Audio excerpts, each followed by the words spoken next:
Chapter 2 economic, political and religious.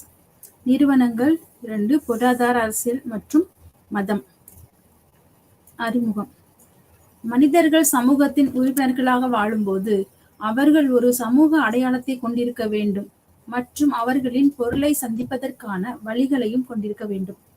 உணவு, தங்குமிடம், பாதுகாப்பு ஆகியவற்றின் தேவைகள் மற்றும் அர்த்தமுள்ள வாழ்க்கைக்கான அவர்களின் விருப்பத்தை நிறைவேற்றவும் உறுப்பினர்கள் அனைத்து விதிமுறைகளுக்கு இணங்குவதை உறுதி செய்ய சமூகங்களுக்கு சில கட்டுப்பாடுகள் தேவை. சமூகத்தை சாத்தியமாக்கும் விதிகள் கையாளுவதற்கான முக்கிய பணிகளும் உண்டு. பிற குழுக்கள் மற்றும் சமூகங்கள் மனிதர்களாகிய நமக்கு தனி சிறப்பு உண்டு. அனைத்து மனித சமூகங்களும் சில கருத்தாக்கங்களை கொண்ட ஒழுங்கு அல்லது இரகசிய தேவைகள் வேண்டும். இந்த தேவைகள் சமூகத்தின் நிறுவனங்கள் மூலம் பூர்த்தி செய்யப்படுகின்றன. இந்த ஸ்தாபனங்கள் வேறுபட்டவை அல்ல, ஆனால் அவை பெரும்பாலும் சமூகங்களாக ஒன்றுடன் ஒன்று சேருகின்றன. ஒரு குடும்பம், ஒரு சமூக குழு, ஒரு இனக்குழு போன்றவற்றில் ஏதோ ஒன்றில் நாம் பிறக்கிறோம். சமூகம் எளிமையானதாக கருதப்படுகிறது. ஆனா பல்வேறு நிறுவனங்களுக்கிடையே அதிக வேறுபாடு இல்லாத போதும் ஒரு எளிய சமுதாயத்தில் குடும்பம் ஒரு பொருளாதார அழகாக செயல்படுகிறது.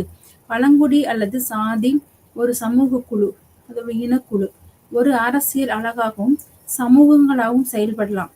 கல்வி போன்ற செயல்பாடுகள் தாழ்த்தப்படலாம். சில சமூகங்கள் கல்வியினுடைய முழுமையான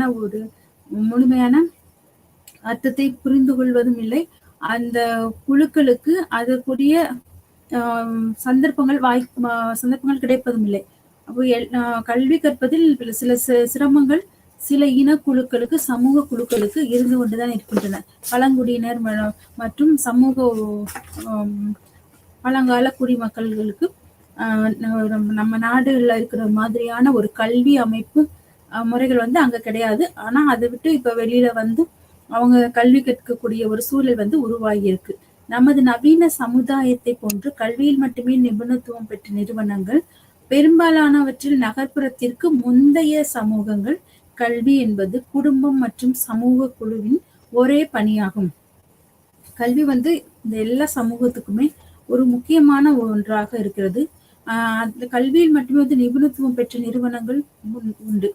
இப்ப நிறைய அந்த கல்வியின் மூலமாக தான் பழங்குடியினரும் சரி, ஒரு இனக்குழு, கல்வி அறிவில்லாத ஒரு இனக்குழுக்கள் கூட இப்ப கல்வி அறிவை அறிந்து கொள்வதற்கும் அதை விட்டு வெளியே இவங்க கல்வி கற்று எல்லாவற்றையும் அறிந்து கொள்வதற்கும் நாட்டின் நடப்புகள், சூழல்களை புரிந்து கொள்வதற்கான வாய்ப்பு தற்போதைய சூழ்நிலையில் கிடைத்துள்ளது. பெரும்பாலானவற்றில் நகர்ப்புறத்திற்கு முந்தைய சமூகங்கள் கல்வி என்பது குடும்பம் மற்றும் சமூக குழுவின் ஒரே பணியாகும். நிறுவனங்களுக்கு இடையிலான இந்த அளவு வேறுபாடு நியமிப்பதற்கான ஒரு முக்கிய அளவுகோலாகும். இந்த சமூக குழுவுக்கும் குடும்பத்துக்கும் சமூக அடிப்படையில சிலர் தான் இந்த கல்வியை கற்றுக்கொள்ள முடியும், சிலர் கல்வி கற்றுக்கூடாது. இது சமய ரீதியா பார்க்கும்போது இதெல்லாம் பாவம், இவங்க எல்லாம் படிக்க கூடாது என்பதான கருத்துக்கள் எல்லாம் இருந்து வந்தது. சமூகங்கள் எளிமையானவை அல்ல சிக்கலானவை. ஆனால் இந்த வேறுபாடு எந்த வகையிலும் தரத்தை குறைக்காது.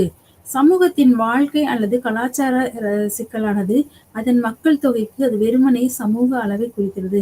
இப்ப கலாச்சாரத்தின் அடிப்படையில தான் இந்த சமூகத்தினுடைய கலாச்சாரம் முன்பெல்லாம் கல்வி கற்பதில் பல சிரமங்கள் இருந்தது. எல்லாராலும் கல்வி கற்றுக்கொள்ள முடியாது.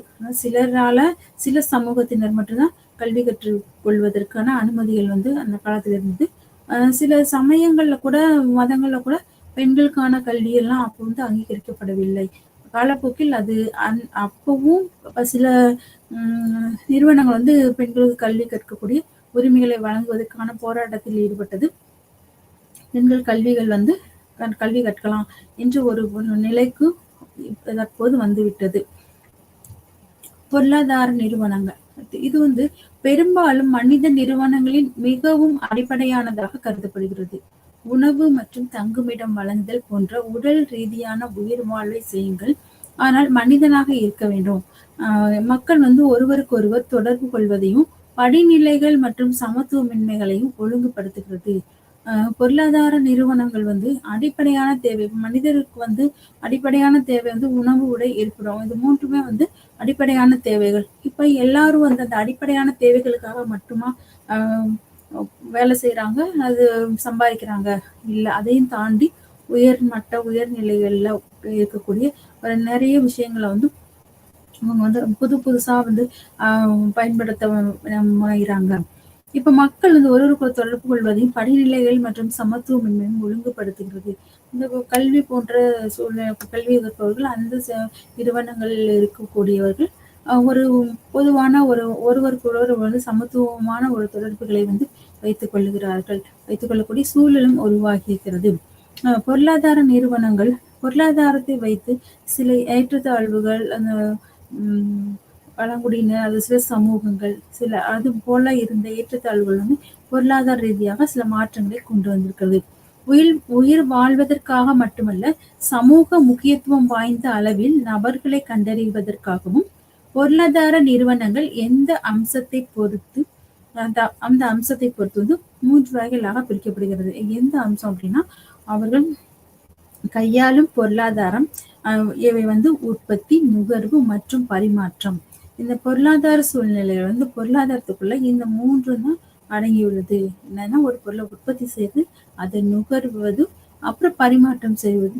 நுகர்வு வந்து உற்பத்தி செய்யப்பட்ட பொருள் தனக்கு தேவையானதை தேவையானதை நாம் எடுத்துக்கொள்ளும் போது அதை பயன்படுத்துவது நுகர்வில் வருகிறது. பரிமாற்றம் என்பது தனக்கு வேண்டிய பொருட்கள் வந்து நம்மிடத்தில் இல்லாத நாம் உற்பத்தி செய்கிற பொருட்கள் இல்லாத போது இதை மற்றவர்களிடமிருந்து நாம் பெற்றுக்கொள்கிறோம். அதுக்கு பெற்றுக்கொள்வதற்கு நம்ம என்ன செய்யறோம், நம்ம கிட்ட இருக்கிற பொருளை வந்து அவங்களுக்கு கொடுத்து அவங்க கிட்ட இருந்த பொருளை வந்து நம்ம பண்டமாற்றாவும் பெற்றுக்கொள்வோம். இல்ல பரிமாற்றம் வந்து இப்ப நம்ம கிட்ட இருக்கிற விஷயத்த வந்து எல்லாருக்கும் கொடுக்கறது. இப்ப ஒரு குடும்பத்துல இருக்காங்கன்னா ஒரு குடும்பத்துல சமைச்சு அதை எல்லாருமே சாப்பிடுறாங்க. அப்ப அந்த மாதிரி ஒரு பரிவர்த்தனை பரிமாற்றம் அது நடைபெறுது. இந்த 3 விஷயங்களுமே இந்த பொருளாதார நிறுவனங்கள் உள்ளடங்கியதாக இருக்குது. மிகவும் சிக்கலான சமூகங்களில் நாம் சமூக விநியோகத்தின் அம்சத்தை சேர்க்கிறோம்.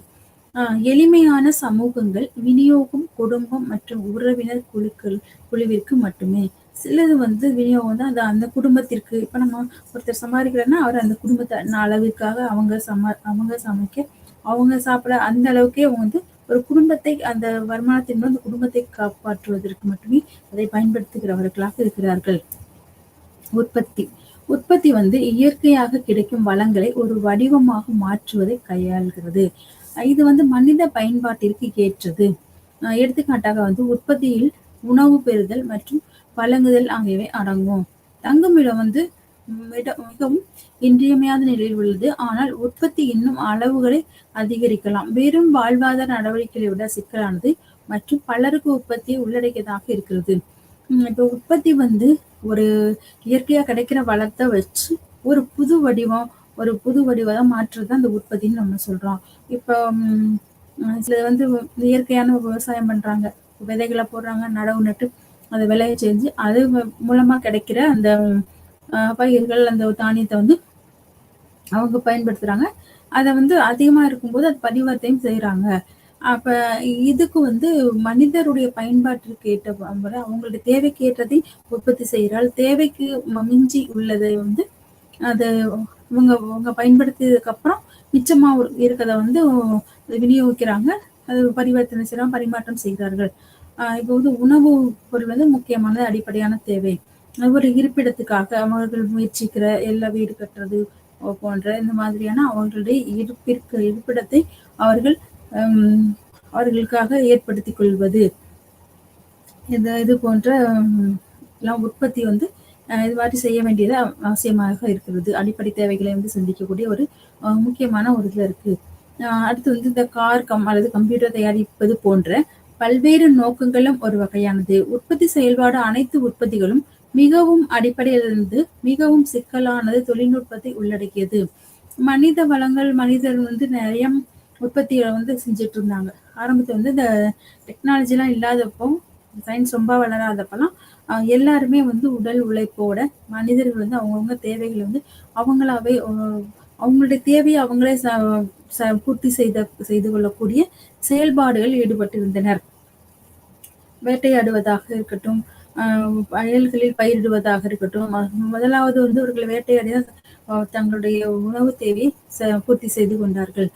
அப்புறம் காலப்போக்குல வந்து அவங்க பயிரிட ஆரம்பிச்சாங்க. அப்புறம் அதுலேருந்து உணவு தானியங்கள் நிறைய பயன்படுத்த ஆரம்பிச்சாங்க. அப்புறம் பரிவர்த்தனை செஞ்சாங்க. ஆனா எல்லாத்துக்கும் வந்து வெறும் மனித உடல் உழைப்பு மட்டுமே வந்து அப்போது வந்து அது மட்டும் தான் இருந்தது. வரும் உற்பத்திக்கான இது வந்து அது மட்டும் தான் இருந்தது. அப்புறம் வந்து அவங்க டெக்னாலஜி வளர வளர மெஷின்களுக்கான ஒரு வேலையும் அது வந்துருச்சு. இந்த உற்பத்திக்கு வந்து மெஷின்ஸ் வந்து நிறைய தேவைப்பட்டுச்சு. தொழில்நுட்பத்தை வந்து உள்ளடக்கி தான் சில உற்பத்திகள் வந்து உற்பத்திகள் செய்யப்பட்டன. ஏற்கனவே குறிப்பிட்டுள்ள பிரித்தெடுக்கும் உற்பத்தி அல்லது உற்பத்தி நடவடிக்கைகள் சுற்றுச்சூழலில் இருந்து பயன்படுத்தக்கூடிய பொருள் மற்றும் அவற்றை மனித நுகர்வுக்கு மாற்றுகிறது. பிரித்தெடுக்கும் உற்பத்தி அல்லது உற்பத்தி நடவடிக்கைகள் சுற்றுச்சூழலில் இருந்து பயன்படுத்தக்கூடிய பொருள் மற்றும் அவற்றை மனித நுகர்வுக்கு மாற்றுகிறது. எல்லா சுற்றுச்சூழல்ல இருக்கிற எல்லா இயற்கை வளங்கள் எல்லாமே வந்து மனித நுகர்வுக்காக தான் பயன்படுத்தப்படுது. அதுக்காக தான் அவங்க வந்து உற்பத்தியே பண்றாங்க. அதனுடைய மிஞ்சிய அளவு இருக்கும்போதுதான் அது வந்து வேறு அது என்ன பொருளாக அவங்க உற்பத்தி செய்யறாங்களோ அது வந்து வேறு மாற்று வழிகளில் வேறு பொருட்களாக வேறு ஒரு கலவையின் மூலம் வேறு ஒரு புது புது பொருட்களை வந்து உருவாக்குறாங்க, உற்பத்தி செய்யறாங்க. இதுக்கு ஒருவர் சில அறிவையும் சில வழிகளையும் கையாள வேண்டும். ஒரு உற்பத்தி பண்றதுக்கு வந்து அவங்களுக்கான அதுக்கான அறிவு இருக்கணும். அந்த வழிமுறைகளும் அவங்களுக்கு தெரிஞ்சிருக்கணும். மூலப்பொருளை அதிக நுகர்வு வடிவத்திற்கு மாற்றுவதில் சிக்கல். இந்த அறிவை நாம் தொழில்நுட்பம் என்று குறிப்பிடுவோம். மூலப்பொருள் இருக்கிற வளங்கள் இயற்கை வளங்கள்லாம் இருக்கு. இந்த அதிக நுகர்வு வடிவத்திற்கு மாற்றுவதில் அதை வந்து நுகர்வு இயற்கையா இருக்கிற சில விஷயங்களை வந்து அவங்க நுகரக்கூடிய அளவுக்கு ஆனா ஒரு ஒரு மாற்றத்தை வந்து கொண்டு வரணும். அது வந்து ஒரு சிக்கலானதாகவும் இருக்கிறது. அதுக்கு வந்து நம்ம தொழில்நுட்பத்தையும் பயன்படுத்துறாங்க, அறிவையும் பயன்படுத்துறாங்க. அப்ப இதெல்லாம் பயன்படுத்தினாலும் மனித வளம் வந்து ஒரு முக்கியமான இடத்துல தான் இருக்கு. மேலும் இது தயாரிப்பையும் பயன்படுத்துவதை உள்ளடக்கியது. தொழில்நுட்பத்தின் மூலமா வரக்கூடியது வந்து தயாரிப்பு வந்து தயாரிப்பும் அதை பயன்படுத்துவதையும் உள்ளடக்கி இருக்குது. கருவிகள் மற்றும் அவற்றின் பயன்பாடு அர்த்தமுள்ள முடிவுகளை நோக்கி மனிதர்கள் பரிணமித்துள்ளனர். பயன்பாடு வந்து அர்த்தமுள்ள முடிவுகளை நோக்கி தான் மனிதர்கள் வந்து பரிணமித்துள்ளனர். அதே வழியில் வந்து உயர் மற்றும் குறைந்த தொழில்நுட்பங்களை பற்றி ஒருவர் அடிக்கடி கேள்விப்படுகிறார். ஆனால் இதுவும் தவறாக வழிநடத்தும். உயர் மற்றும் குறைந்த தொழில்நுட்பங்களை அப்ப எதற்கு வந்து உயர்ந்த தொழில்நுட்ப முறைகளை கையாள வேண்டும், அது எதற்கு குறைந்த தொழில்நுட்ப முறைகளை வந்து கையாளப்பட வேண்டும் என்ற கேள்விகள்லாம் எழும். அதுலயும் சில தவறான வழிநடத்தல்களும் இருக்கு. அது வந்து சரியாக புரிந்து கொண்டு அவற்றை சரியான விதத்தில் நம்ம பயன்படுத்தும் பொழுதுதான் நம்ம எதிர்பார்க்கிற அந்த உற்பத்தி வந்து நமக்கு கிடைக்கும். அது சிறு மாறுதல்களோ தவறுகளோ ஏற்படும் போது அந்த நமக்கு எதிர்பார்க்கிற நம்ம அந்த உற்பத்தியின் அளவோ தரமும் வந்து கிடைக்காமல் போகக்கூடிய வாய்ப்பு உள்ளது. வேட்டையாடும் உணவு சேகரிப்பு போன்ற எளிய மக்கள் மத்தியில் கூட சமூகங்கள் அவர்களால் பயன்படுத்தப்படும் தொழில்நுட்பத்தின் பின்னால் மிக உயர்ந்த அறிவு உள்ளது. வேட்டையாடி உணவு தயாரிக்கிறாங்க. அப்ப ஆரம்ப காலங்கள்ல வந்து காட்டுலையும் மலைகள்லையும் புகைகள்லையும் வாழ்ந்துட்டு இருந்த மனிதர்கள் வந்து அவங்களுடைய உணவு தேவையை வந்து வேட்டையாடிதான் அவங்க உணவு தேவையை சந்திச்சுட்டு இருக்காங்க. அப்ப உணவு தேவைக்கு வந்து அவங்க வேட்டையாடுறதுக்கு என்னெல்லாம் பயன்படுத்தினாங்க? அப்போ இந்த ஈட்டி, குச்சி இருக்கு, அதை வந்து ஷார்ப்பா ஆக்கி அதை ஈட்டி மாதிரி இது மாதிரி எல்லாம் பயன்படுத்தினாங்க. நிறைய கற்களை வச்சு எரிஞ்சு அந்த மாதிரி எல்லாம் வச்சு வேட்டையாடுறதுக்கான சில யுக்திகளை அவங்க அப்பயே பயன்படுத்தினாங்க. ஆனா இது எல்லாம் வந்து அதுக்கு பின்னாடி அறிவின் வளர்ச்சியால் தான் நிறைய மாற்றங்கள் வந்து தொழில்நுட்பங்களும் வந்துச்சு. இந்த தொழில்நுட்பம் வந்தாலும் வந்து இதுக்கு பின்னாடி வந்து மிக உயர்ந்த அறிவு நிலை வந்து இருக்கிறது. ஒரு வேட்டைக்காரன் வில் அம்பு செய்யும் போது அவர் தொடக்கத்திலிருந்து இறுதி வரை செயல்பாட்டில் ஈடுபட்டுள்ளார். வில் அம்பு செய்யறதுலேருந்து அதை எப்படி உருவாக்குறது, குச்சி எடுத்து அதில் கட்டி அதெல்லாம் பண்ணும்போது எல்லாம் பண்ணி அவருக்கு அது வேட்டையாடுவர் முழுசா கடைசி வரைக்கும் அவருடைய ஈடுபாடு இருக்கு. அதை ஒரு வேலை செய்யும்போது அதுல வந்து ஈடுபாட்டோடு செய்யும்போதுதான் அந்த வேலை வந்து முழுமை அடைகிறது. ஆனால் ஒரு மோட்டார் கார் இது நூற்றுக்கணக்கான மக்கள் மற்றும் ஆயிரக்கணக்கான படிகளை உள்ளடக்கியது மற்றும் உள்ளது. இப்ப வேட்டைக்காரன் வந்து வில்லு அம்பு செய்யறது வந்து முழுசா அவன் இது வரைக்கும் ஈடுபட்டு அந்த வேலையை அவனே செஞ்சு ஒரு முழுமை அடைஞ்சு அதன் மூலமாக வேட்டையாடுறான். ஆனா மோட்டார் கார் இப்படி இந்த மாதிரி ஒரு விஷயங்களை வந்து இப்ப அடுத்த படிநிலை கட்டங்கள்ல வரும்போது இந்த மாதிரி மோட்டார் கார் எல்லாம் செய்யும்போது என்ன நூற்றுக்கணக்கான மக்களுடைய ஆயிரக்கணக்கான மக்களுடைய படிகளை உள்ளடக்கி உள்ளது. அது எப்படின்னா இந்த உற்பத்தி செயல்முறைக்கு அதை பயன்படுத்தும் நபருக்கும் இடையே எந்த தொடர்பும் இல்லை. இப்ப கார் செய்யனா ஒவ்வொரு பார்ட்டையும் ஒவ்வொருத்தரும் செய்ய ஆரம்பிச்சிடுறாங்க. இப்ப வந்து இது எப்படின்னா இது தொழில்நுட்பத்திலேயே இது இப்ப ஒரு வேலையை வந்து ஒரு வேலையில ஒருத்தர் வந்து திறமையா இருக்காங்கன்னா அப்ப அவங்க வந்து அந்த வேலையை வந்து வேகமா செய்வாங்க. ஒரு பழக்கம் இருந்துச்சுன்னா அதுல வந்து அவங்க வேலை செஞ்சு செஞ்சு பழகிட்டாங்கன்னா அதை வந்து அது செய்யற வேலை வந்து ரொம்ப வேகமா செய்வாங்க. அப்ப அந்த ஒரு குறிப்பிட்ட வேலையை ஒரு குறிப்பிட்டவங்க கிட்ட மட்டும் கொடுத்து அந்த வேலையை அவங்க செய்யும்போது அதை வேகமா செய்யறாங்க, சரியாவும் செய்யறாங்க. அப்ப அந்த வேலையை வந்து பிரிச்சு பிரிச்சு ஒவ்வொருத்தருக்கா கொடுத்துறாங்க. அப்போ ஒவ்வொரு பார்ட்டையும் ஒருத்தர் செய்யறாங்க. அதை கடைசியில ஃபிட் பண்ணும்போது அப்போ ஒரு உருவம் வருது. அப்ப இந்த ஒவ்வொன்றுக்குமே வந்து ஒவ்வொருத்தருடைய வேலையும் வேலை இருக்கு. இப்ப மொத்தமா சேர்ந்து இப்ப ஒரு வேலை செய்யற இன்னொரு வேலை செய்யறவங்களுக்கு தொடர்பு இருக்காது. ஆனா ஒரு பொருள் வந்து உருவாகுது. ஆனா இது வேட்டைக்காரன் வந்து ஒரு பொருளை வந்து உருவாக்கும் போது அதை அவனே முழுசா ஈடுபட்டு அவனே செஞ்சு அதை முழுமையா அவனுக்கும் அதுக்கும் தொடர்பு இருக்கு. இப்ப டெக்னாலஜில வந்த இப்போ வரக்கூடிய இதுல வந்து 2 பேத்துக்கும் ஒரு தொடர்பு இல்லாம ஒவ்வொருத்தருக்கும் ஒருத்தர் அந்த தொடர்பு இல்லாம ஒரு பொருள் வந்து உருவாகி இருக்கு. நுகர்வு அடுத்து இது வளங்களின் சமூக விநியோகம் மற்றும் உரிமை பற்றிய கருத்துக்கள். உற்பத்திக்காக கேட்கப்படும் கேள்வி யார் என்ன செய்கிறார்கள் மற்றும் நுகர்வுக்காக கேட்கப்படும் கேள்வி யாருக்கு என்ன கிடைக்கும். நுகர்வு என்பது பிரிக்கப்பட்டுள்ளது. சமூக சந்தர்ப்பங்கள் மற்றும் கலாச்சார நெறிமுறைகளை பொறுத்து பல்வேறு வகைகளில் முதன்மையாக 2 வகையான நுகர்வு வாழ்வாதாரம் மற்றும் வெளிப்படையானது. வாழ்வாதார நுகர்வு என்பது உணவு, தங்குமிடம் போன்ற அடிப்படை தேவைகளுக்காக நுகர்வை குறிக்கிறது. வேட்டையாடும் சமூகத்தில் கூட உண்ணப்பட வேண்டிய விலங்கு சமூக கௌரவம் மற்றும் உறவின்படி பல்வேறு உறுப்பினர்களே பிரிக்கப்பட்டுள்ளது. நுகர்வு என்பது வந்து வாழ்வாதார நுகர்வு என்பது இருக்கிறது. அது வாழ்வாதார நுகர்வு அடிப்படை தேவை. அடிப்படை தேவை என்ன? ஒரு மனிதருக்கு அடிப்படை தேவை என்ன? உணவு, உடை, தங்குமிடம். உணவு, தங்குமிடம், உடை. அது வந்து நாகரிக வளர்ச்சியை பொறுத்து முதல்ல எதுவுமே தெரியாம இருந்தாங்க. அப்புறம் வந்து இளதலைகள் அப்படி இது பண்ண கட்ட ஆரம்பிச்சாங்க. அப்புறம் வந்து நூல்ல பருத்தியில நூல்ல அப்புறம் நூல்ல துணிகளை உருவாக்க இது மாதிரியான அப்படி அப்படியே அடுத்தடுத்த படிநிலைகள் பரிணாம வளர்ச்சி அடையடி நிறைய மாற்றங்கள் வந்துருச்சு. நிறைய அட்வான்டேஜ் நிறைய விஷயங்கள் வந்து கண்டுபிடிச்சிட்டாங்க. இப்ப வந்து அடிப்படையா தேவையா இருந்தது அந்த நுகர்வுக்கு வந்து அதோடைய உணவு தங்குமிடம் வந்து அடிப்படையான தேவையா இருந்துச்சு நுகர்வுக்கு. இப்ப வேட்டையாடு சமூகத்துல என்ன பண்ணா உண்ணப்பட வேண்டிய விலங்கு கூட சமூக கௌரவத்துக்காக இப்ப வேட்டையாடுறாங்க. அந்த சில சமூகத்தினர் வந்து இந்த வேட்டையாடக்கூடிய இந்த சில விலங்குகளை வந்து உண்பதும் சிலர் வந்து அதை வந்து வெறுப்பதோ அல்லது அது வந்து புனிதமாக கருதுவதோ அதுவும் மத சமயங்கள் அடிப்படையில் வந்து அந்த குறிப்பிட்ட விலங்கை வந்து புனிதமாக கருதி அது சாப்பிடக்கூடாது என்ற ஒரு கட்டாயத்துக்குள்ள இருக்காங்க. அப்ப இது வந்து உறவின்படி பல்வேறு உறுப்பினர்களே பிரிக்கப்படுகிறது. இப்ப வேட்டையாடுற பொருட்கள் வந்து அந்த சமூகத்துல இப்ப ஒரு குடும்பத்துல வந்து வேட்டையாடி வர்றாங்கன்னா அப்ப நிறைய இருக்குன்னா அது அவங்களுடைய சொந்த அந்த உறவினர்களுக்கு எல்லாம் அவங்க பகிர்ந்து கொடுப்பாங்க. இப்ப சிலவங்களை வந்து கௌரவத்துக்காக சிலருக்கு வந்து அந்த இதை போய் கொடுப்பாங்க. இப்போ சமூக குழுக்கள் எல்லாம் நிறைய மக்கள் இருப்பாங்க. அதுல ஒரு சமூகக்குள்ள ஒரு தலைவர் இருப்பாரு. இப்ப இவங்க கொண்டு வர்றத வந்து சமூக தலைவர்களுக்கு வந்து ஒரு கௌரவமா அவங்களை கௌரவிக்கிற வகையில அவங்க போய் அவங்களுக்கு கொடுக்குறாங்க. அப்ப அது போல விலங்குகள் வந்து எந்த விலங்குகள் தான் அவங்க சாப்பிடுறாங்க உயர்வா அவங்க நினைக்கிற எந்த விஷயமும் அதை வந்து அவங்களுக்கு கொடுத்து அதை பரிசா கொடுக்கறதோ அதை அவங்க கௌரவப்படுத்துறதோ அது மாதிரி எல்லாம் கொடுக்குறாங்க. அப்ப எல்லாத்துக்குமே ஒரு பகிர்ந்து கொடுக்குறாங்க. அதுல ஒரு வித்தியாசங்கள் வேற்றுமைகளும் உண்டு. பெரும்பாலான சமூகங்கள் கணிசமான அளவு வளங்கள் உற்பத்தி செய்யப்படலாம் என்பதற்காக நிகழ்த்தப்படும் செயல்பாடுகள் இவை நமது சமூகம் அல்லது மக்கள் வேறு பல சமூகங்களில் சடங்குகளை நிறைவேற்றி செலவிடுகிறார்கள். சில இது வந்து இந்த நுகர்வு பொருள் வந்து சிலதான் வந்து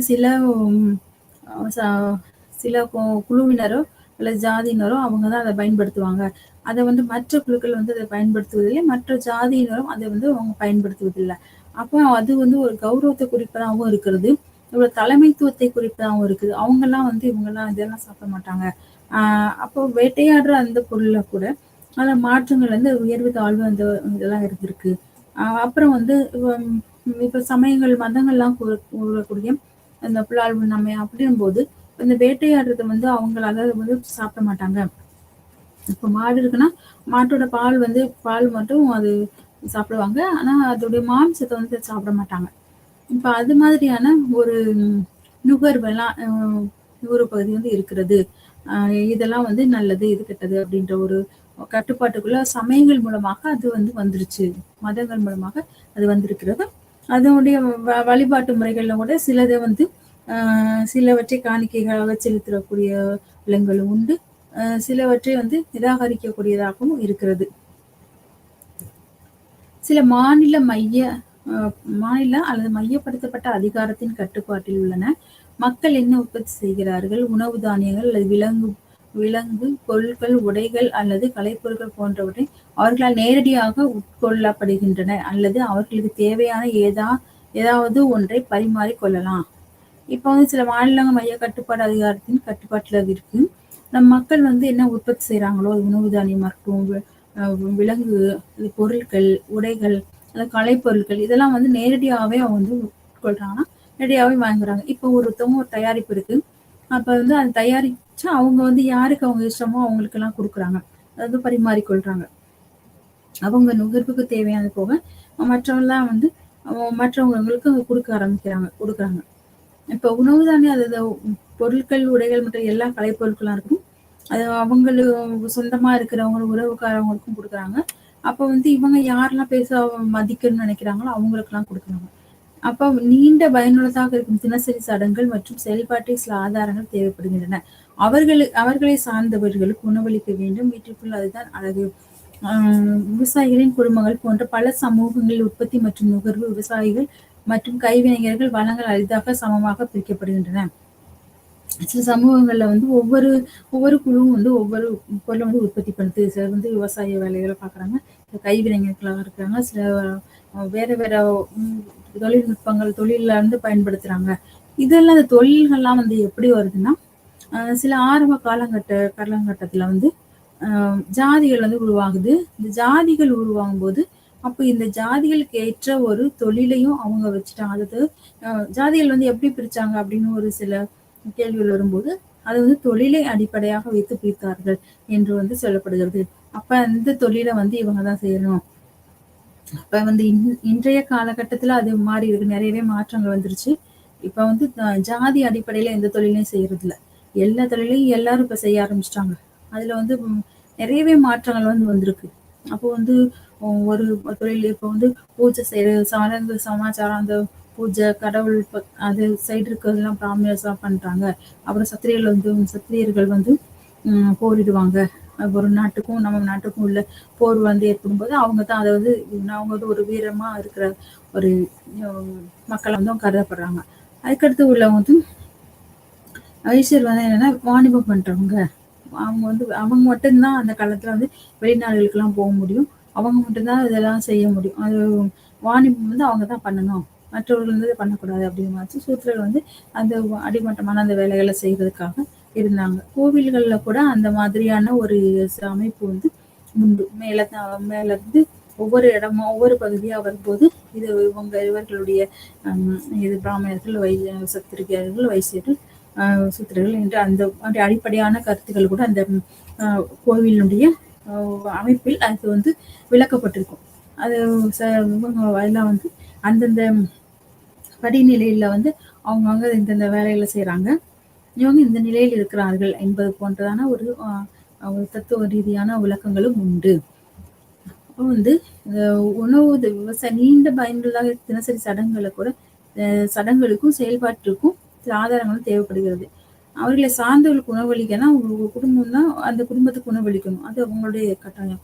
விவசாய குடும்பங்கள் வந்து பல சமூகங்களுக்கு ஒரு விவசாய குடும்பம் உற்பத்தி பண்றது வந்து பல சமூகங்கள் வந்து சாப்பிடக்கூடியதாக இருக்கிறது. இப்ப எல்லாத்தையும் உற்பத்தி பண்ணி சாப்பிட போறது இல்லை.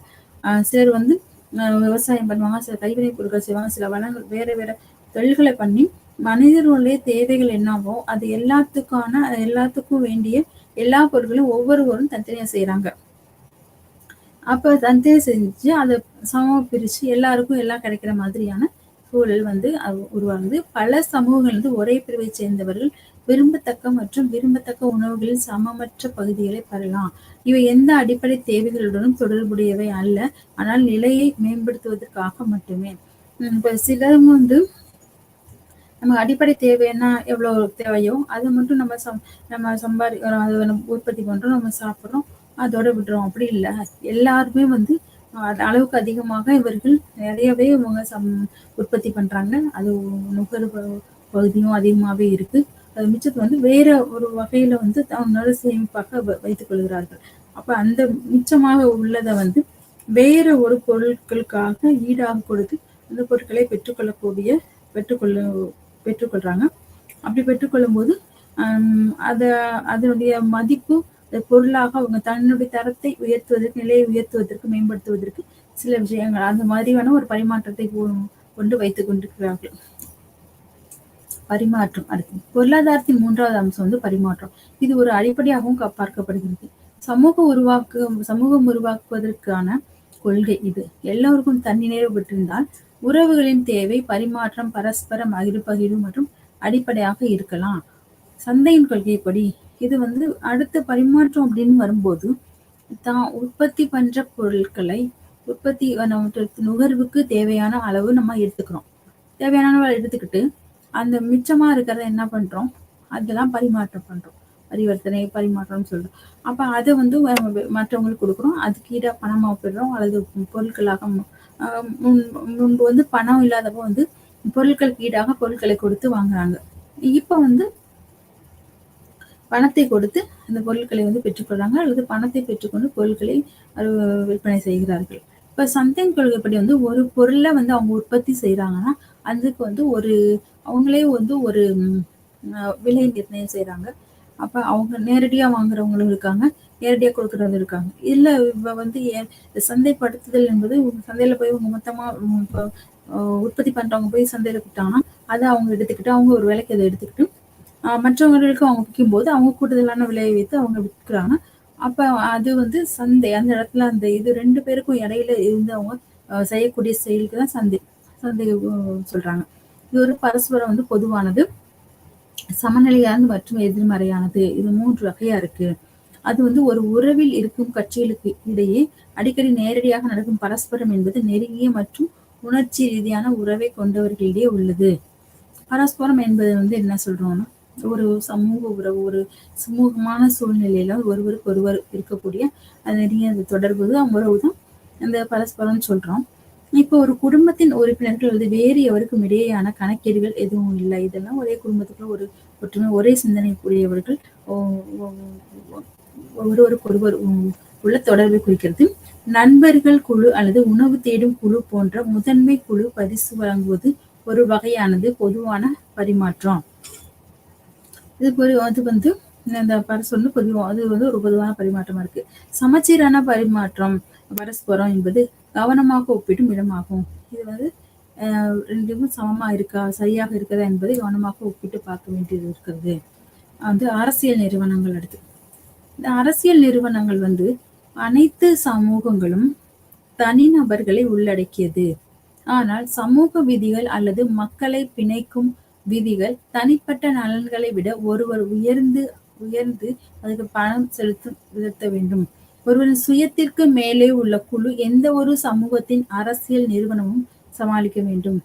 அரசியல் நிறுவனங்கள் எப்பொழுதுமே வந்து அனைத்து சமூகங்களும் தனிநபர்களையும் உள்ளடக்கிதான் இருக்கு. ஒரு அரசியல் நிறுவனம் இருக்கு, அதுல வந்து எந்த வேறுபாடு இருக்கு. அந்த அரசியலுக்குள்ள வந்து நிறைய குடும்பங்கள் இருக்கும், சமூகங்கள் இருக்கும், குழுக்கள் இருக்கும். நிறைய எல்லா பலதரப்பட்ட மக்களும் அங்க இணைந்து இருக்கக்கூடிய ஒரு நிறுவனம் வந்து அரசியல் நிறுவனங்களாக இருக்கிறது. ஆனால் சமூக விதிமுறைகள் அல்லது மக்களை பிணைக்கும் விதிகள் தனிப்பட்ட நலன்களை விட ஒருவர் உயர்ந்திருக்குன்னா அது வந்து பொருளாதார ரீதியா அவங்க வந்து உயர்வான நிலையில இருக்கிறது. ஒருவன் சுயத்திற்கு மேலே உள்ள குழு எந்த ஒரு சமூகத்தின் அரசியல் நிறுவனமும் சமாளிக்க வேண்டும். அந்த நிலையில இருக்கிறவங்க வந்து எந்த ஒரு அரசியல் சூழ்நிலையும் நிறுவனமும் அந்த சூழலை சமாளிக்கத்தான் இருக்கும். குழுவிற்குள் மற்றும் சமூக உறவுகளின் கட்டுப்பாடு மற்றும் மேலாண்மை பற்றிய கேள்விகள். அதற்கு வெளியே அரசியல் நிறுவனங்கள் அதிகாரத்தை நிர்வாகமாக கையாள வேண்டும். அரசியல் அதிகாரம் வந்து உறவுகளின் சமூக உறவுகளின் கட்டுப்பாடு, மேலாண்மை பற்றிய கேள்விகளும், அதுக்கு வெளியே இருக்கிற அந்த அரசியல் நிறுவனம் வந்து அதிகாரத்தை நிர்வாகமாக கையாள வேண்டும். அது சரியான வழியில் வந்து கையாண்டு நடத்த வேண்டும். இந்த உறவுகள் வந்து நேரடி அல்லது மறைமுக வற்புறுத்தலை உள்ளடக்கியிருக்கலாம். இப்போ அரசியல் நிறுவனங்களுக்கு அவங்க என்ன சொல்றாங்களோ அதுதான் சட்டத்திட்டம், அதுதான் வந்து எல்லாரும் பின்பற்றணும் என்ற ஒரு கருத்தை முன்வைக்கிறது. அப்ப அரசியல் நிறுவனம் வந்து பெரிய சமூகங்கள் சில வகையான அரசியல் நிறுவனங்களை கொண்டுள்ளது. பெரிய சமூகங்கள் வந்து சில வகையான அரசியல் நிறுவனம் கொண்டுள்ளது. சமூகத்தின் உள் செயல்பாட்டை ஒழுங்குபடுத்துவதற்கும் வெளிப்புறத்தை நிர்வகிப்பதற்கும் செயல்பாடு ஒழுங்குமுறைக்கு அதிகாரம் தேவை. எந்த ஒரு செயலையும் செய்யறதுக்கு ஒரு அதிகாரம் இருக்கணும். நம்ம எல்லாரும் எல்லாத்தையும் செய்ய முடியாது. அப்ப அந்த சமூக நிர்வாக ஒழுங்குமுறைகளும் செய்யறதுக்கு அதிகாரங்களும் தேவைப்படுகிறது. அதிகாரம் என்பது சட்டப்பூர்வமானது. அதிகாரத்தை பயன்படுத்துவது சமூகத்தின் அனைத்து உறுப்பினர்களாலும் கூட்டாக அங்கீகரிக்கப்பட்டு ஏற்றுக்கொள்ளப்படுகிறது. நம்ம அதிகாரம் வந்து சட்டப்பூர்வமா தான் இருக்கணும். அந்த அதிகாரம் வந்து பயன்படுத்துறது சமூகத்தின் அனைத்து உறுப்பினர்களும் கூட்ட அங்கீகரிக்கப்பட்டு ஏற்றுக்கொள்ளப்படுகிறது. அப்படிதான் அந்த சமூகத்தினுடைய ஒரு அரசியல் நிறுவனங்களை வந்து நிலைநிறுத்த முடியும். அடுத்தது வந்து இசைக்குழு. சிறிய அளவிலான பேண்ட் போன்ற முதன்மை குழு வகை சங்கங்களில் நேருக்கு நேர் ஒழுங்குமுறை செயல்பாடுகள் ஒட்டுமொத்த குழுவினால் கூட்டாக செய்யப்படுகிறது. இது வந்து எல்லாமே வந்து ஒரு குழுக்களா, ஒரு கூட்டமா, ஒரு சமூகமாக மொத்தமாக சேர்ந்து செய்யக்கூடியது. கூட்டாக ஒரு ஒருங்கிணைப்போடு ஒரு ஒற்றுமையோடு செயல்படக்கூடியதாக இருக்கிறது. சம்மதமாக ஒரு முடிவெடுக்கப்படும் போதெல்லாம் பழங்குடி உறுப்பினர்களின் தவறான நடத்தை அல்லது மற்றொருவருடனான உறவை பொறுத்து பழங்குடியினர் அனைத்து உறுப்பினர்களும் கூட்டாக என்ன செய்ய வேண்டும் என்பதில் ஒருமித்த கருத்து வரலாம். இப்ப சமமான முடிவுனா ஒரு விஷயம் வந்து ஒருத்தர் சொல்றாங்கன்னா அது அந்த குழுக்கள்ல இருக்கவங்க எல்லாருமே கேட்கணும். அப்படின்னா எல்லாத்துக்குள்ளயும் ஒரு கருத்து, ஒருமித்த கருத்து வந்து வரணும். அப்படி ஒருமித்த கருத்தை தான் அதை செயல்பாட்டுக்கு அதை கொண்டு வர முடியும். அவங்க அந்த சட்டத்திட்டங்களும் அது நிறைவேறும். நேருக்கு நேர் சிறிய அளவிலான சமூகங்கள் எந்த மதிப்புகளையும் கொண்டிருக்கவில்லை. சமத்துவமின்மைக்கு உயர்ந்த அதிகாரம் அளிக்கக்கூடிய தனி மனிதன் இல்லை. அரசியல் செயல்பாடுகளை நிறைவேற்றுதல் சிறிய அளவு மற்றும் முதன்மை குழுவின் காரணமாகவும் சமூகத்தின் குணாதிசத்தை நேருக்கு நேர் தொடர்பு கொள்வது முடிவுகள் அடைய முடியும். இயற்கைக்கு அப்பாற்பட்டவை மற்றும் மற்ற எந்த சக்தியுடனும் முதலீடு செய்யப்படவில்லை. சாதாரண நேரங்களில் அவர்கள் சமூகத்தின் வேறு உறுப்பினராக கருதப்படுகிறார்கள். எல்லாமே சாதாரண மக்கள் தான். சாதாரண ஒரு நேரங்கள்ல வந்து அவர்கள் சமூகத்தின் ஒரு வேறு உறுப்பினராக தான் இருக்காங்க. ஆனா அவங்க வந்து ஒரு எல்லாருக்குள்ளேயும் அந்த அரசியல் செயல்பாடுகளுக்கான ஒரு ஒற்றுமை வந்து இருக்கணும். இருந்தாதான் ஒரு செயல்படுத்த முடியும். பரம்பரை சங்கங்கள் 2வது மட்டத்தில் வந்து யூனிலைனல் உள்ளடக்கிய பரம்பரை சங்கங்கள் உள்ளன. சட்ட மற்றும் அரசியல் பிரிவுகளாகவும் செயல்படும் வம்சாவளி குழுக்கள் போன்ற குழுக்களும் உண்டு. நியூர் மத்தியில் எவன்ஸ் பில்சார்ட் விவரித்தபடி மேயர் போர்ட்டஸ் எழுதியது வம்சாவளியின் யூனிலைன் கொள்கை சில நேரங்களில் உருவாகலாம். யூனிலைன் வம்சாவளி குழுக்கள் வரம்பிற்கு உட்பட்டது. ஏனெனில் உறுப்பினர் வந்து வரம்புக்கு உட்பட்டது. அவங்க வந்து எல்லாமே வந்து ஒரு வரம்புக்கு உட்பட்டவங்க தான் இருப்பாங்க, குறிப்பிட்டவங்க தான் இருப்பாங்க. நிறைய பேர் அப்படி இருக்கிற மாதிரி எல்லாம் இல்லை. ஒரு குறிப்பிட்ட வரம்புக்கு உட்பட்டவங்களை வச்சுதான் அந்த இது வந்து நடக்குது. ஒரு வகையான சந்ததியினர் இந்த வரம்புக்கு உட்பட்ட குழுக்கள் கார்பரேட் சொத்தாக செயல்படுகின்றது. இப்போ வந்து மனிதர்களுக்கு இடையில வந்து நிறைய மாற்றங்கள், அந்த உயர்வு தாழ்வு, பொருளாதார ரீதியா, அரசியல் ரீதியா, தனிப்பட்ட உடைய செயல்கள் மூலமா பல நிலைகள் வந்து உள்ளன. அப்போ வந்து பொதுவான சொத்துக்களை கட்டுப்படுத்தும் மற்றும் நிர்வகிக்கும் குழுக்களை வைத்திருத்தல் ஒரு பண்பு.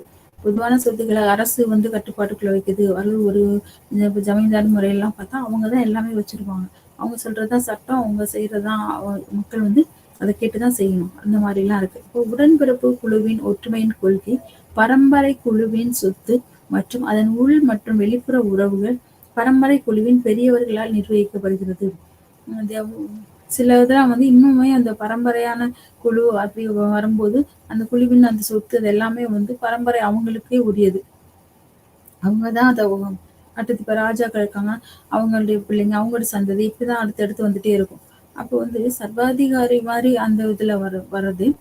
இப்ப நம்ம நாட்டுல வந்து அந்த மாதிரி இது இப்ப இல்ல. ஆனா சில குழுக்கள்ல அது குழுவினர் வந்து அந்த மாரிலாம் இருக்காங்க. எப்படின்னா, அந்த பரம்பரை புலிமன் சொத்து வந்து அதனுடைய அடுத்த உறவுகளுக்கு போகுது. அதுக்கு அடுத்த உறவுகளுக்கு அது தொடர்ந்து வந்து அவங்களே அத நிர்வகிக்கிறதா. அது பொறுப்பாவும் இருக்கட்டும், அதனுடைய தலைமைத்துவமா இருக்கட்டும், எல்லாம் வந்து அவங்களுக்கு அடுத்தடுத்து அந்த ஜெனரேஷன் தான் அத வந்து பாதுகாத்து வருது. அடுத்து வந்து மாநிலம். மாநிலம் வந்து உபரியை உற்பத்தி செய்ய போதுமான ஆற்றல் இருக்கும்போதும் ஒரு மையப்படுத்தப்பட்ட நிலை தோன்றும். உற்பத்தி செய்யாத உயரடுக்கை ஆதரிக்கவும், உண்மையான சக்தி வாய்ந்த உயரடுக்கு அவர்கள் என்ற உண்மையால் குறிக்கப்படுகிறது. பிறர் வந்து வேலை செய்து வாழ்கிறார்கள். ஒரு எளிய பழங்குடி சமூகத்தில் முதல்வர் அவருடனான இணைந்து பணியாற்றுகிறார். இப்ப பழங்குடியினர் பழங்குடி மக்கள்லாம் வந்து அவங்க வந்து காடுகள்ல வாழ்றாங்க. அப்ப அந்த பழங்குடி மக்களுக்கு வந்து அந்த சமூகத்திற்கு ஒரு தலைவர் உண்டு. அது ஒரு முதல்வர் உண்டு. அப்ப ஒரு குடும்பத்துக்கு ஒரு தலைவர் இருக்காரு. ஒரு சமூகத்துக்கு ஒரு தலைவர். இப்ப இப்படியெல்லாம் இருக்கும்போது அவங்க வந்து ஒரு வேலை செய்றாங்க. அது ஒரு ஏதாவது ஒரு செய்யும்போதும், அப்ப எல்லாருமே இணைந்து அதுல வந்து பணியாற்றுகிறார்கள். இப்போ முதல்வர் செய்றாருன்னா, இப்போ ஒரு தொண்டனா ஒருத்தர் ஒரு வேலையணும் எல்லாருமே பகிர்ந்து அது சமமா அது எல்லாரும் அந்த வேலையை வந்து செய்றாங்க. அப்ப அவங்ககிட்ட அந்த ஒரு இணைப்பு வந்து இருக்கு. வயல்களில் சக மனிதர்கள் மற்றும் அவரது மனைவிகள் ஆனால் ஒரு உண்மையான மையப்படுத்தப்பட்ட அமைப்பில் அவை உண்மையான அதிகாரத்தை வைத்திருப்பவர்கள் அந்த சக்தியை மற்றவரிடமிருந்து பிரித்தெடுக்க பயன்படுத்த முடியும்.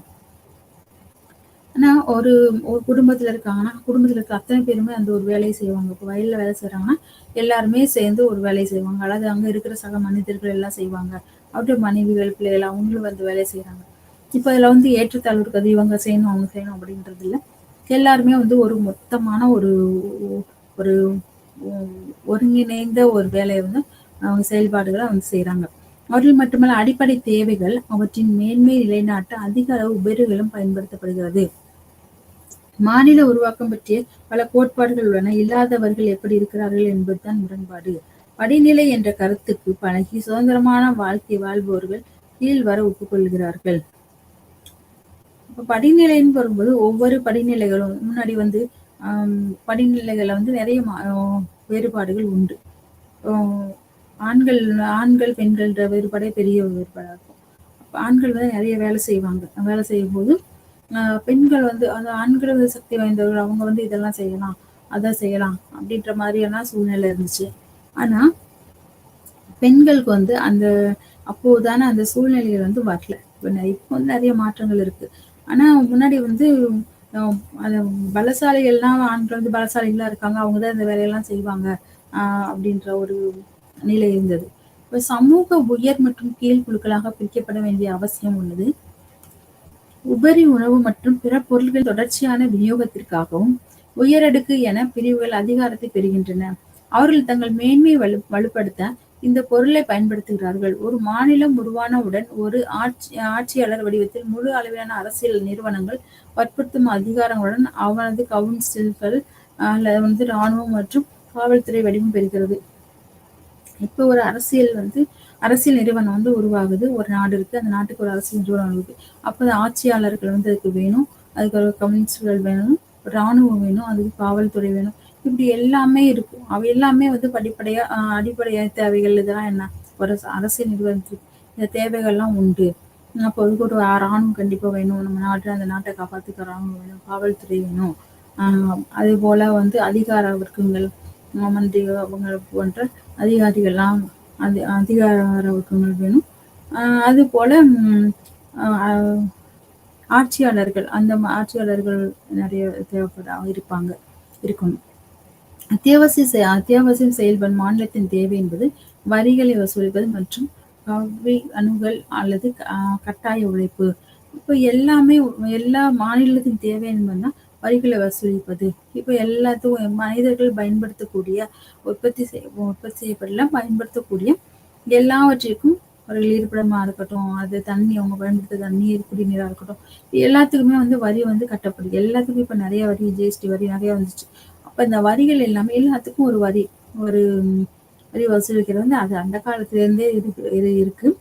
ஆ வட்டி, வரி வசூல் இதெல்லாம் வந்து பழங்காலங்கள்ல இருந்தே இது இருக்கிறது. அப்ப இது வந்து கட்டாயம் உழைக்கணும். இப்ப சமூகம் வந்து இப்ப வெளிநாடுகள்ல எல்லாம் எப்படி இருக்குன்னா, வெளிநாடுகள்ல இப்ப பிளேட்டோ இதெல்லாம் வந்து எப்படி அந்த ஸ்டேட்ஸ் வந்து எப்படி இருக்கணும் அப்படின்னா, அ எல்லாரும் வந்து ஒவ்வொரு ஸ்டேஜ்லயும் ஒவ்வொண்ணா படிக்கணும். இந்த ஸ்டேஜ்ல அவங்க படிக்கணும். இந்த ஸ்டேஜ்ல அவங்க வேலை பார்க்கணும். ஒரு கொஞ்ச நாள் வந்து அவங்களுடைய அந்த அ அரசாங்கத்திற்காக அவர்கள் வேலை செய்ய வேண்டும். ராணுவத்திற்கு கொஞ்ச காலம் அவங்க வேலை செய்யணும். அரசாங்க நடவடிக்கைகள்ல சில வேலை செய்யணும். 16 வயது ஆனதுக்கப்புறம் அவங்க எல்லாருமே அங்க வேலை செய்யணும். பொதுவா எல்லாருக்கும் எல்லா வேலையும் குடுத்துரும்.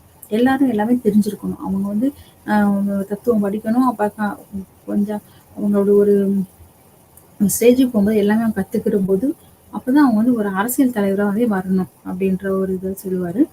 அப்ப அந்த அரசியல் தலைவரா அவர் வர்றதுக்கு, அத அத ஆட்சி புரியறதுக்கு, அவர் வந்து எல்லா தகுதியுமே அவரு பெற்றிருக்க வேண்டும். வந்து அது எல்லாமே கல்வியா இருக்கட்டும், அவனுடைய வேலையா இருக்கட்டும், எல்லாமே அந்த நாட்டினுடைய கட்டுப்பாடு, அது கட்டாயமாக அவர்கள் செயல்படுத்த வேண்டியது இருக்கிறது. ஒவ்வொருவரும் அந்த ராணுவத்துல பணிபுரியணும். காவல்துறையில இருக்கிறவங்க, வடிவங்கள்ல அது மாரி கட்டாயம் வந்து அவங்க உழைக்கணும். அவங்களுக்கு என்ன தெரியுதோ, அப்ப அந்த வேலைய வந்து அந்த காலகட்டத்துல அந்த அரசுக்காக அவர்கள் செய்ய வேண்டிய கட்டாயத்தில் இருக்க வேண்டும். இதற்காக அப்படி இருக்கும்போது எல்லாரும் எல்லாமே தெரிஞ்சுக்கிறாங்க. அ அது நாட்டுக்காக அவங்க எல்லாருமே வந்து கட்டாயமா உழைக்க ஆரம்பிக்கிறாங்க. இதற்கான உண்மையான படைகளின் பயன்பாடு தேவைப்படுகிறது மற்றும் பணியாளர்களை செயல்படுத்துகிறது. இப்ப ராணுவம் என்பது அதுக்கான தேவைகள், பயன்பாடுகள், அந்த பணியாளர்கள்லாம் வந்து செயல்படுத்துவதற்கான தேவைகள் வந்து இருக்கு. காவல்துறை மற்றும் கட்டாய நிறுவனங்கள் தேவை. மையப்படுத்தப்பட்ட அரசும் அதை பயன்படுத்துகிறது. அப்ப இது வந்து பொதுமைப்படுத்தப்பட்டது. இந்த காவல்துறை கட்டாயம் வேணும். ஒரு ஒரு சமூகத்தை ஒரு ஒரு நிர்வாகத்தை வந்து மேற்கொள்றதுக்காக அரசு வந்து காவல்துறையும் சரி, ராணுவமும் சரி, இதெல்லாம் வந்து மக்களை பாதுகாப்பதற்காக அவர்கள் வந்து கட்டாயமாக அவர்கள் பயன்படுத்தப்படுகிற வேலையை வெளிப்படையான நுகர்வு அதன் சொந்த நோக்கங்களுக்காக உபரி அவசரங்களை பயன்படுத்துகிறது. அப்ப சொந்த நோக்கத்துக்காகவும் பயன்படுத்துகிறாங்க. சமூகத்தில் அங்கீகரிக்கப்பட்ட 3 வகையான அதிகாரங்கள் உள்ளன. வந்து பாரம்பரிய கவர்ந்திழுப்பு மற்றும் பகுத்தறிவு சட்டம். இப்ப வந்து இந்த சமூகத்துல அங்கீகரிக்க 3 வகையான அதிகாரங்கள் என்னன்னா, பாரம்பரியமா இப்ப சில குழுக்கள், சில சமூக குழுக்கள்லாம் வந்து பாரம்பரியமாவே அது அப்படியே இருக்கும். இவங்க வந்து இந்த வேலை தான் செய்யணும். அவங்க தான் தலைவர். அவங்க கீழே வந்து நிறைய மக்கள் இருப்பாங்க. அது படிப்படியா ஒவ்வொரு மக்களும் இருப்பாங்க. அப்ப இந்த அதிகாரத்துல வந்து இந்த பாரம்பரியமா இருக்கிற இது வந்து யாரையும் எந்த கேள்வியுமே கேட்க முடியாது. அவங்க சொல்றதுதான் இவங்க கேட்கணும்.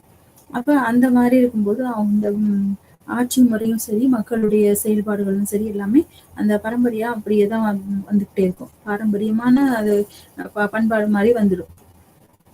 கவர்ந்திழுக்கிறது வந்து கவர்ந்திழுக்கும் இது இது வந்து எப்படின்னா, ஒரு ஒரு மனிதருக்கான அவனுடைய வந்து செயல்பாடுகள் மூலமாக மனிதர்களுக்கு வந்து அவர் மீது ஒரு நம்பிக்கை, ஒரு அவர் கவர்ந்திழுக்கக்கூடிய செயல்பாடுகள், ஒருத்தருக்கு ரோல் மாடலா நம்ம வைப்போம்ல, அது மாதிரி அந்த கவர்ந்திழுக்கக்கூடிய தன்மை கொண்டவர்கள் மக்கள் எல்லாம் அவங்க பக்கம் சேருவாங்க.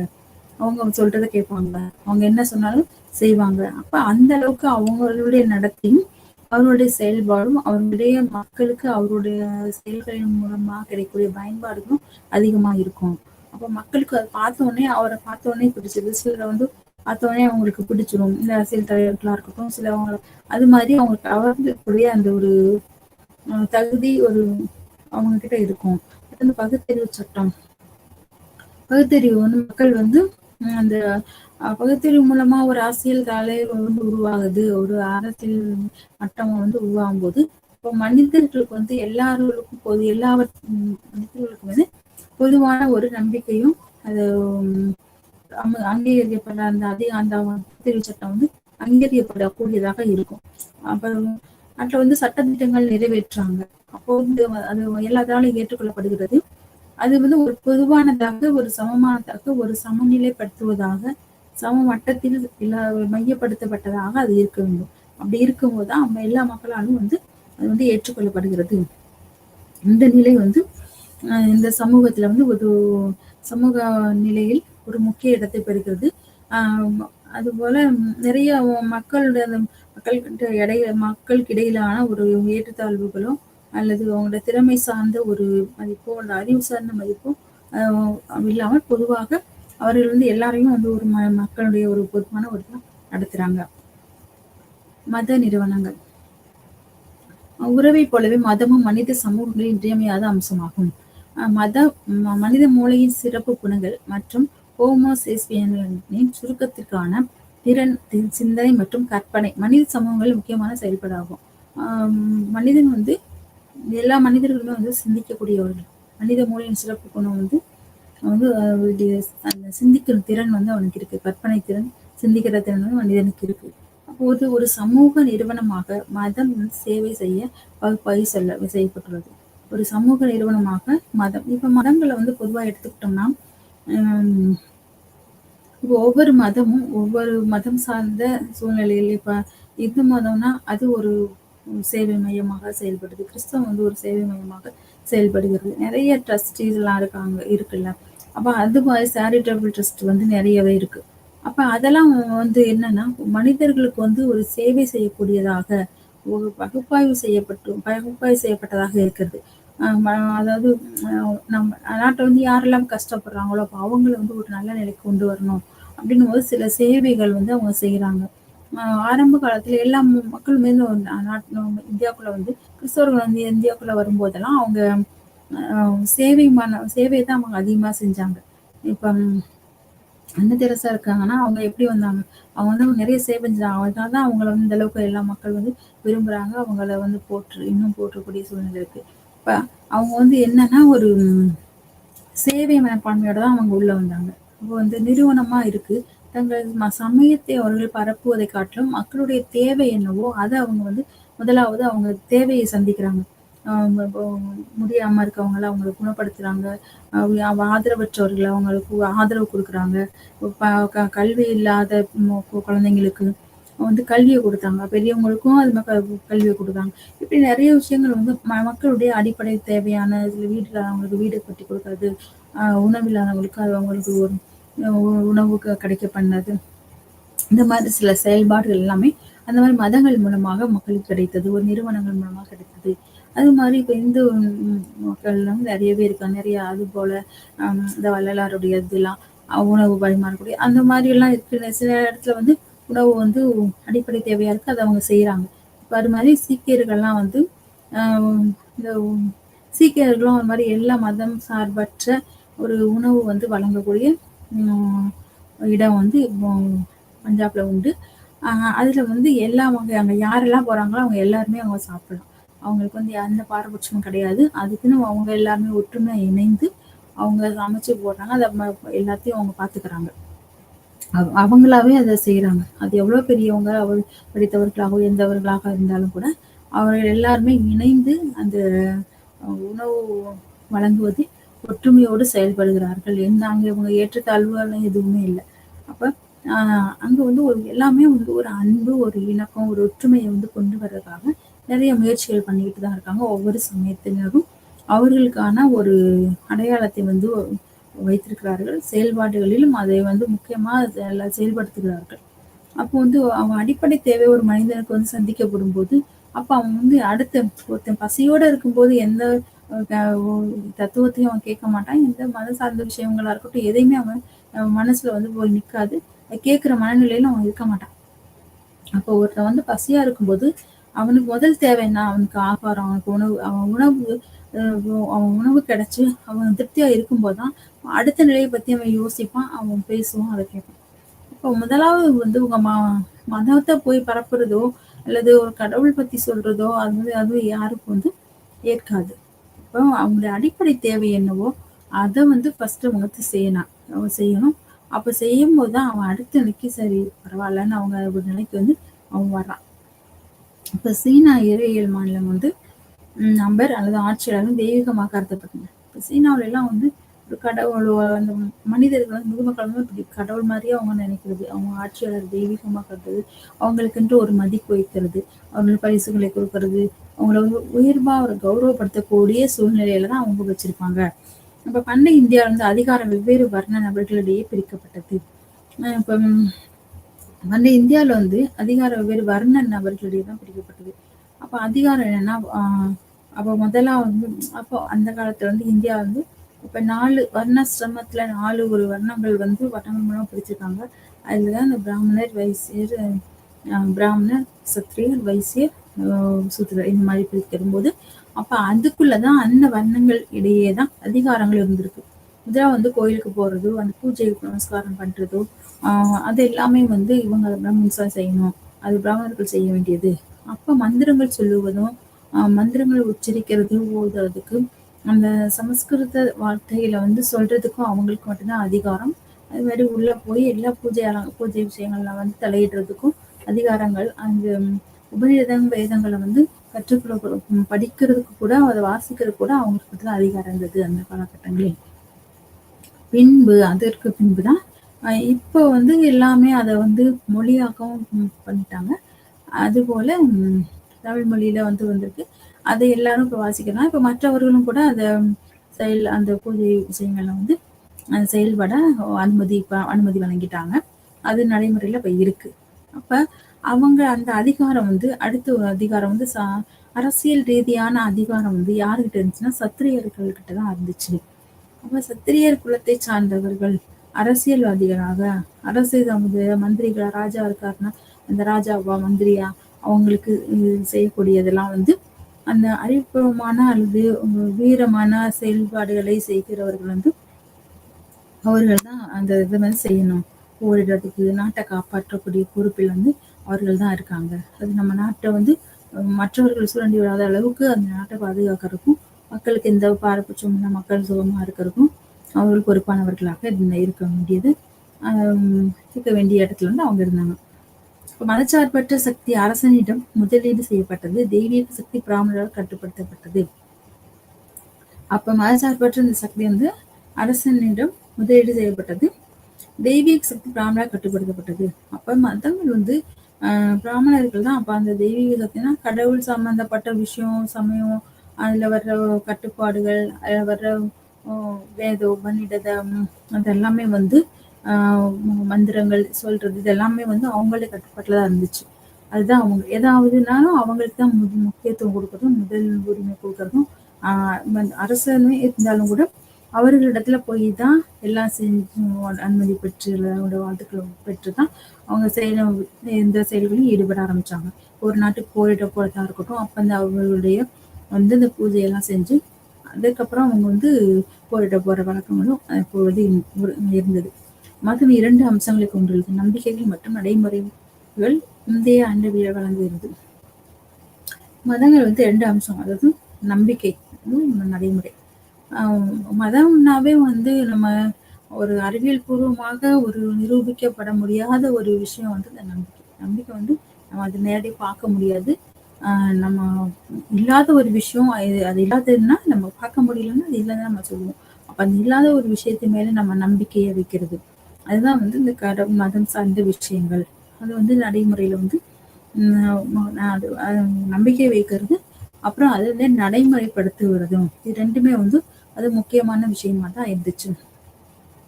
அப்ப நம்பிக்கைகளின் தொகுப்பு உலகளாவிய மதங்களின் விஷயத்தில் பெரிய பின்தொடர்பவர்கள் இந்த நம்பிக்கைகள் மற்றும் நடைமுறைகள் அடிக்கடி எழுதப்படுகின்றன அல்லது நன்கு நிறுவப்பட்ட வாய்மொழி உரைகளை உருவாக்குகின்றன. இப்போ எல்லா சமயங்கள்லையும் மதங்கள்லையும் இப்ப கடவுள் இருக்காரா அல்லது இந்த கடவுள் வந்து சமயங்கள் இருக்கா அப்படின்னும் போது எல்லா சமயங்களும் வந்து அதாவது கடவுள் நம்பிக்கை உள்ள சமயங்களும் ஆமா கடவுள் இருக்காரு அப்படின்றதான் சொல்றாங்க. ஆனா அது வந்து எப்படி எல்லாம் நிரூபிக்க முடியும் அப்படின்ற வந்து விவாதங்களும் உண்டு.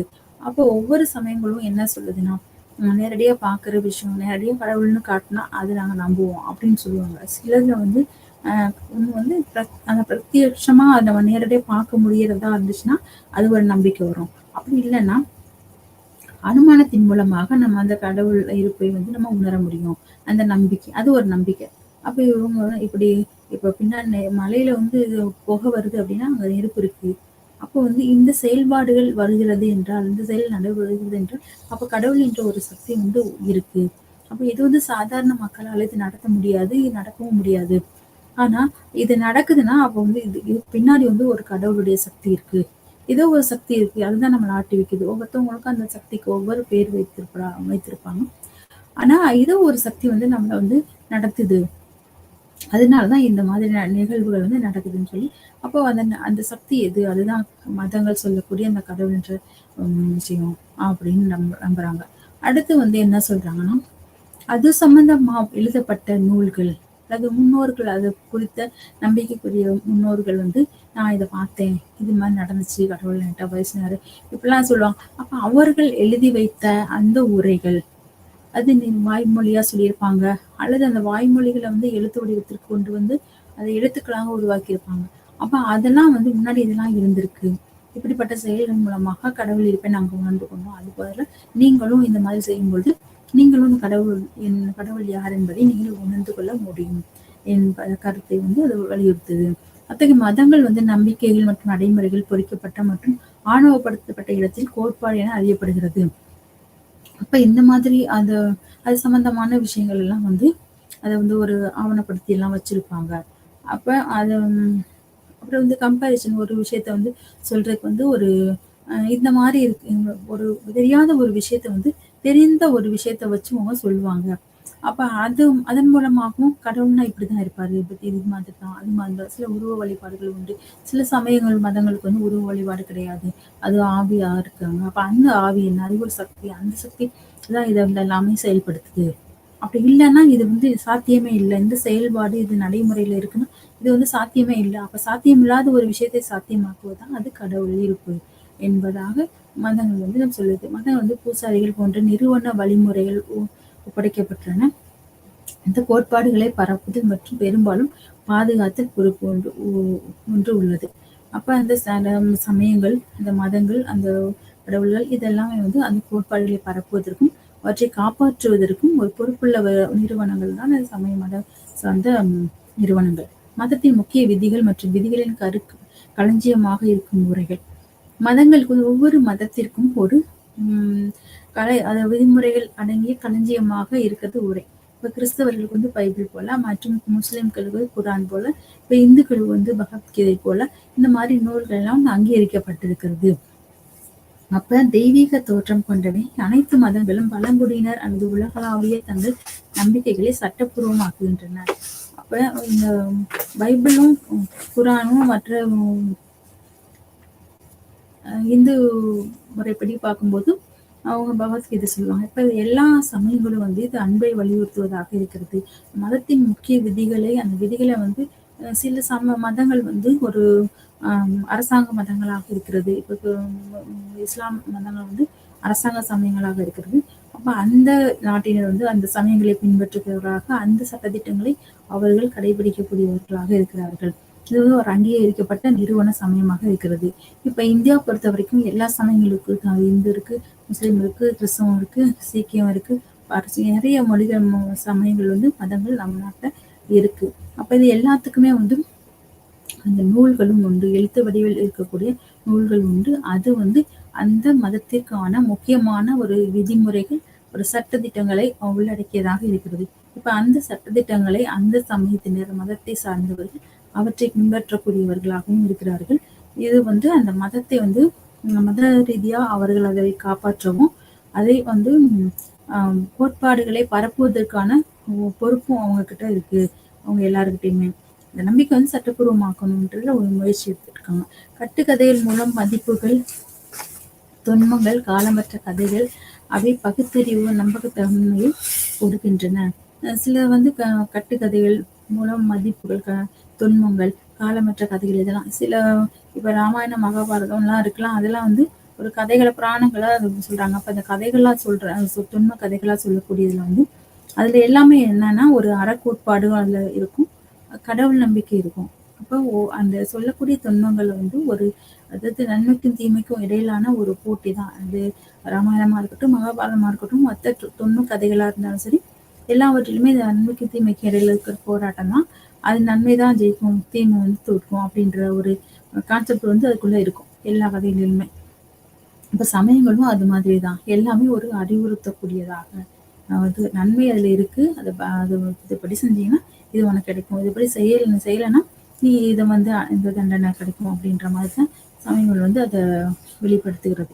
துன்ப கதைகளா இருக்கட்டும், கதைகளா இருக்கட்டும், அது எல்லாமே அப்படிதான் இருக்கு. நன்றி.